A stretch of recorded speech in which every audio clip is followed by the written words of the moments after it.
हे दोस्तों, आज की कहानी एक सच्ची घटना पर आधारित है। ये कहानी है कोलकाता के रविंद्र सरोवर मेट्रो स्टेशन की, जिसे लोग शहर का सबसे हॉन्टेड स्पॉट भी कहते हैं। कहा जाता है रात के बाद यहाँ अजीब आवाजें, परछाइयाँ और अचानक गायब हो जाने वाले लोग देखे गए हैं। पर आखिर ऐसा क्या हुआ था यहाँ, जो ये जगह आज भी डर से भरी हुई है? जानकर आप भी हैरान हो जाओ। तो चलिए बिना देर किए शुरू करते हैं।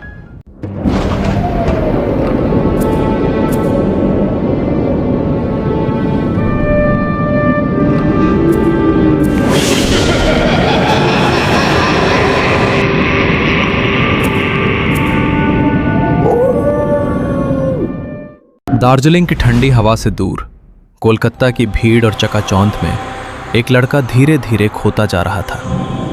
उसका नाम था सौरभ।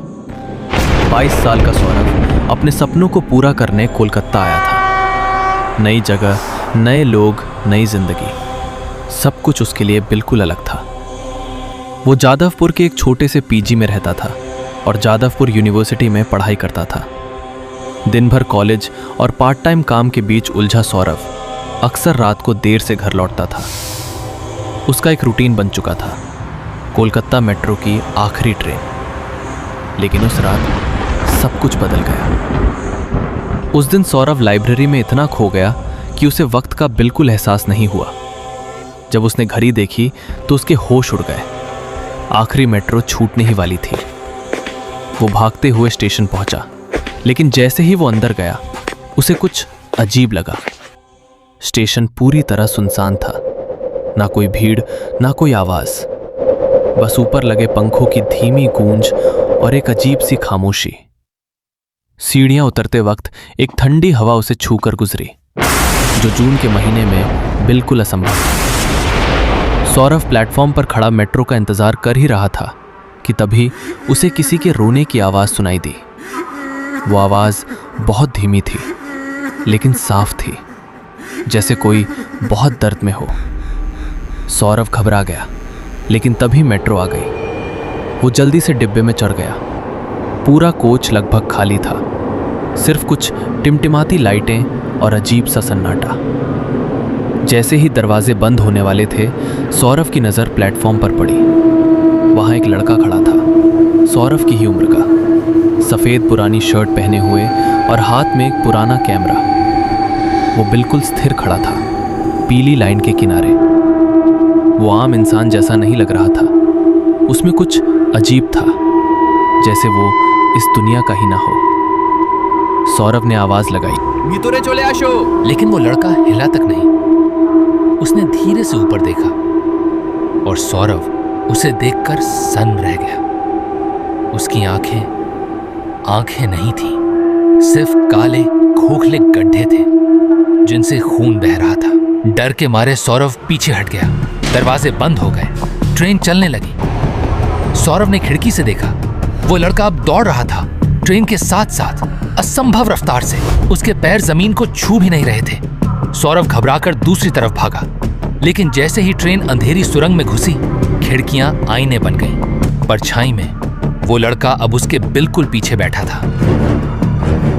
আমি শুধু বিখ্যাত হতে চেয়েছিলাম। उसकी आवाज अंदर गूंज रही थी। एक काला आंसू उसके सफेद चेहरे पर बह रहा था। सौरभ ने महसूस किया एक बर्फ जैसा ठंडा हाथ उसके कंधे पर। उसने आंखें जोर से बंद कर लीं और माँ की सिखाई हुई सारी प्रार्थनाएं याद करने लगा। फिर ट्रेन झटके से रुकी, लाइट्स झिलमिलाईं। 5 सेकंड के लिए पूरा अंधेरा छा गया। जब रोशनी वापस आई, डिब्बा बिल्कुल खाली था। सौरभ सीधा भागा स्टेशन से बाहर, बिना पीछे मुड़े। अगली सुबह उसने एक चाय वाले से पूछा। बूढ़ा आदमी धीरे से बोला, এটা তো আত্মহত্যার কেন্দ্র। তুমি হয়তো ওই মডেলের সঙ্গে দেখা করেছো, তাই না? সে 1994 সাল থেকে সেখানেই আছে। জানি না কেন সে এমনটা করেছিল। उस लड़के का नाम था ऋत्विक सेन। वो बंगाल के एक छोटे से गांव नाडिया डिस्ट्रिक्ट के कृष्णानगर के पास से कोलकाता आया था, आंखों में एक ही सपना लेकर, मॉडल बनने का। ऋत्विक के पास ज्यादा पैसे नहीं थे, लेकिन उसके पास था एक पुराना कैमरा।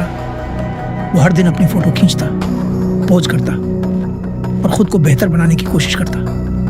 लेकिन कोलकाता उसके सपनों से ज्यादा बेरहम निकला। कुछ लोगों ने उसे बड़े बड़े सपने दिखाए, लेकिन वो सब झूठ था। उसे पैसे ठगे गए, उसे धोखा दिया गया, और जब उसने विरोध किया तो उसे धमकियां मिलने लगी। ऋत्विक धीरे धीरे टूटने लगा था। आखिरी बार उसे कोलकाता मेट्रो स्टेशन पर देखा गया। सफेद शर्ट, हाथ में वही पुराना कैमरा। वो किसी से बात कर रहा था, लेकिन वहां कोई था ही नहीं।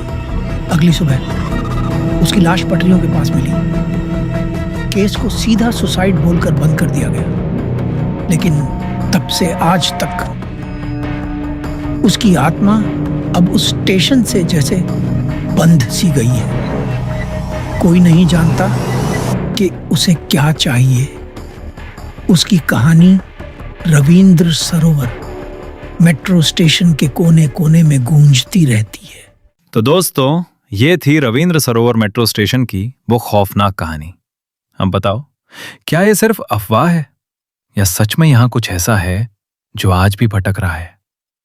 अगर आपको ये स्टोरी पसंद आई हो तो वीडियो को लाइक करें और ऐसे ही रहस्यमयी और डरावनी कहानियों के लिए चैनल को सब्सक्राइब जरूर करें।